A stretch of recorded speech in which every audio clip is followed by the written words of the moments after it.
En 164e jour de guerre entre Israël et le Hamas à Gaza, l'armée israélienne a mené dans la nuit une incursion dans l'hôpital Al-Shifa. C'est le plus grand hôpital de l'enclave à Gazaville, dans le nord de l'enclave. Stéphane Amar, on me retrouve à Jérusalem.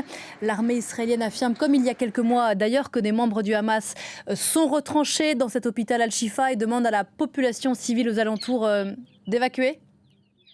Oui, absolument. L'armée israélienne affirme qu'elle a eu et qu'elle aurait peut-être encore des combats extrêmement durs contre des combattants du Hamas retranchés dans cet hôpital qui, toujours selon Tsahal, serait une sorte de point névralgique pour le Hamas dans la bande de Gaza, un centre de commandement. Il y aurait eu plusieurs tués du côté du Hamas, plusieurs combattants capturés, un blessé du côté de l'armée israélienne.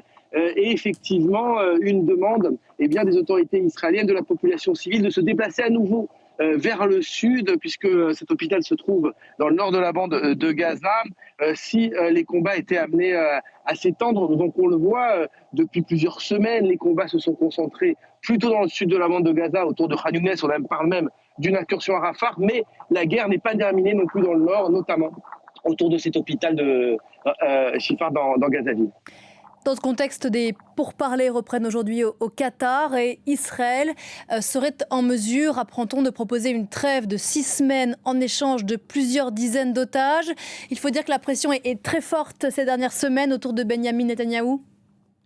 Oui, absolument. Les Américains poussent extrêmement fort pour une trêve, pour qu'Israël accepte une trêve, un arrêt des combats, au moins pour des raisons humanitaires, afin que l'aide humanitaire puisse être acheminée beaucoup plus facilement à l'intérieur de la bande de Gaza.